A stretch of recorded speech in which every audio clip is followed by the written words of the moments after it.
Gemini, your weekly love tarot reading begins with an Eight of Cups, the Moon, the Queen of Cups, and the Nine of Swords. The person in this connection with you is coming in with a Nine of Cups, a Four of Swords, a King of Wands, and a 10 of Cups. At the bottom of this deck, you have a Five of Swords. So the Five of Swords indicates that there's been a period of a lot of arguing, a lot of strife, a lot of bickering and back and forth, right? So let's get right into your reading.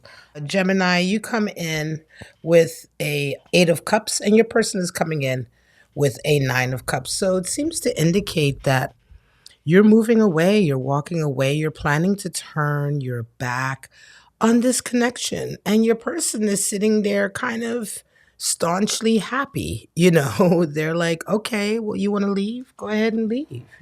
There's a feeling here that there's been a lot of arguing. There has been a lot of back and forth, and you're just not there for it anymore. It's been overwhelming for you. Certainly to turn your back, for some of you, really to just like take what you have, take what's yours, and just move to higher ground, move to ground where you're not having to sort of argue every little thing. This energy here feels very bickery, exhausting. Here we have more sort of struggle. Seven of Wands for you. And your person coming in with a King of Cups. I think you may have been dealing with somebody who was very possessive, Gemini. A shadow side of the King of Cups. Very possessive, very jealous, even somewhat infantile and immature. You found yourself really having to battle to maintain your sense of peace, to maintain, your position. And I think that it has been overwhelmingly exhausting more than anything. That's the overwhelming feeling coming through here. It's just one of exhaustion and being tired and just not having the energy to have to battle someone you're in a love connection with. They seem very obstinate here. Yes, Nine of Cups indicates some bliss, but here it feels very sort of snobby and haughty and, indignant in a way, right? So how do you both see each other? Well, you see them as moon energy. They see you as Four of Swords. So for you, you're finding that they are very sort of veiled and elusive. You're finding that it almost seems as though you don't really know who they are anymore. It almost seems as though some of their actions, you're just unable to explain them. You just don't understand them. For them, they see you as a Four of Swords. They see that you've pulled away. They see that you've pulled away and you have started to really hold your cards close to you. You're not giving them much information anymore. You're not telling them a whole lot of your plans anymore. And they can see that. They can see that. And again, it does feel like this person, though, they have a lot of mood swings, that moon energy. It seems like you're dealing with a lot of moodiness, a lot of sensitivity. There seems to be a lot on their mind that they often don't tell you, but then you both end up in this fight. And so just seems like you may be dealing with somebody who has some shadow work to do, Gemini, who just, is unable to sort of control themselves. Again, a very sort of entitled energy comes off of them. For you, clarifier, Page of Pentacles, for them, Hermit energy. It may indeed turn out that your person needs to take some time off and go away and deal with themselves a little bit. There's a feeling here that Hermit energy is coming in, I think mostly because you've pulled away, right? Interestingly enough, it's not like they're running somewhere else or they're wanting to be right away with someone else. They definitely want you and desire you and all of that, but it's just that the way their personality, their character, the way they interact with you, it's just can be, like, as I say, very overwhelming at times. And so you kind of pull away. For some of you, Gemini, you may just be taking a little break. You may be going away for a little while. But your person is very much sort of like perhaps taking some time to be a little bit more introspective. I think for some of you, you're absolutely going away for work or to begin some project or to work on something that has to do with you, right? This may have also been a source of some of the arguing and bickering here because you had decided to go do something that, was good for you and your future and your goals, and that may not have included them. And of course, that shadow side of the King of Cups is very possessive and, can be difficult to sort of give you that support you want. Indeed, they want you there with them. Nevertheless, you go off, you do your thing, they spend some time alone. And so this is kind of what you might be going through with this connection over the next few weeks, Gemini. For some of you, how do you see your roles in this relationship? Well, you see yourself as a Queen of Cups and your person sees themselves as the King of Wands. So once again, that sort of domineering attitude comes in. They see themselves as a king, in this relationship, they see themselves as the one in charge in a way, everything is going to go their way, it's down to their plan. They set the tone. And this is really very much the attitude. I'm not entirely sure that you mind that. I think what you do mind, though, is the overbearingness of it. Like, okay, if they want to be the dominant one in the relationship, that's fine for you in a way, Gemini, but you don't appreciate them sort of domineering you in terms of what you want to do with your life. You know what I'm saying? Again, you see yourself as a Queen of Cups, so you see yourself as the one who holds the relationship together on an emotional maturity level.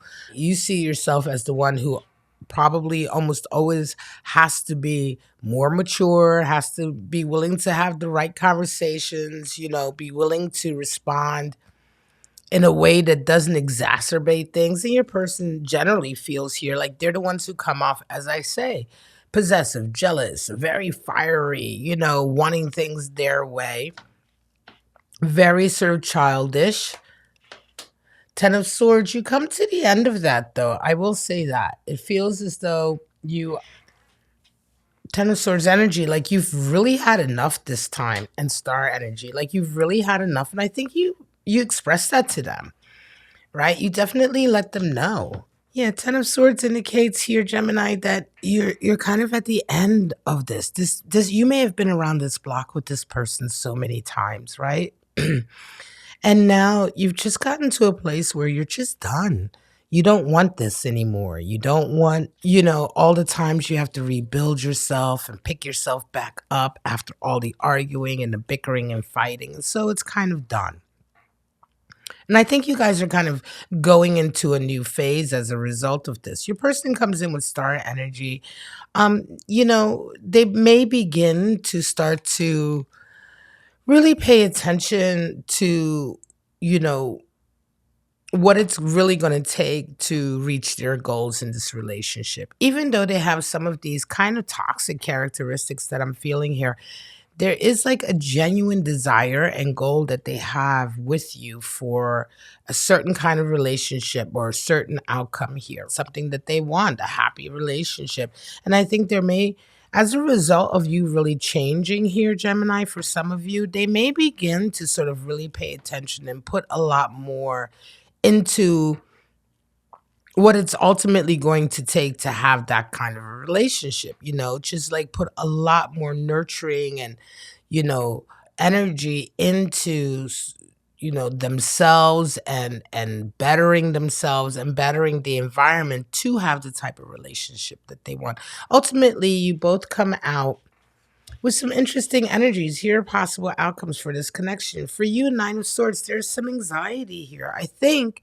I'm not entirely sure that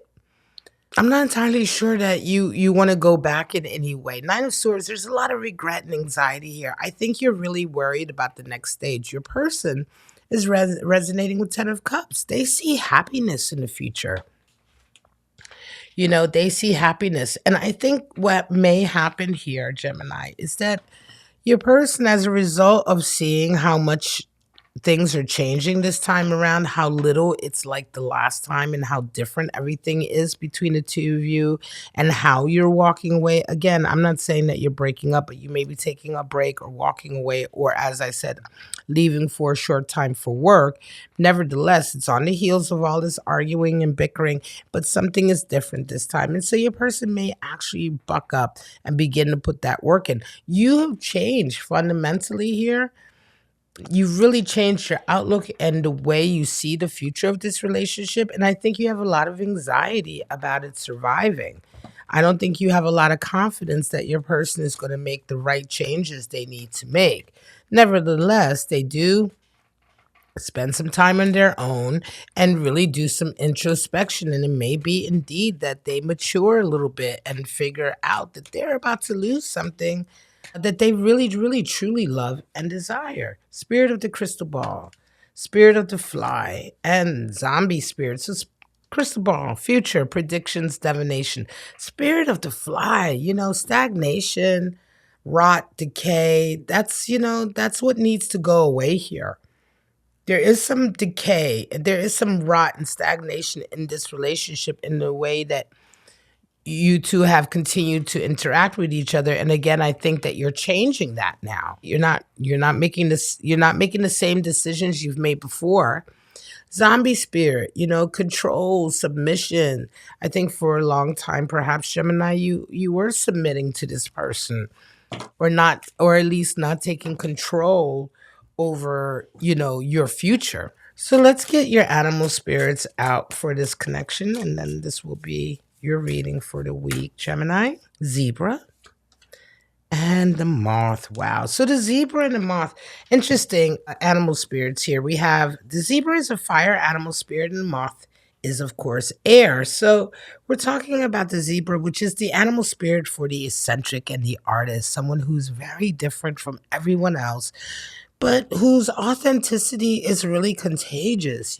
Being around somebody who resonates with this energy only makes everyone else around them want to be more authentically themselves. The moth energy, moth is air, but the moth is that creature that flies way too close to danger, for the sake of, going after something exciting and shiny and glittery. Oftentimes the moth will fly right into the fire, and so moth energy reminds us that on a mental level, on an intellectual level, to be more consistent, to be more discerning, and not to sort of chase after the first thing, lest it burn you, lest it turn out to be not what it appeared to be. All right, guys. Gemini, this is your weekly love tarot reading. Thank you so much for joining me. I hope it resonated. If it did, go ahead and hit that like button or consider subscribing to my channel. But that's it for right now, guys. I wish you all love, life, and happiness. And I hope to see you next Tuesday right here on my channel, Bow and Arrow Tarot, for your weekly love tarot reading. Bye-bye now.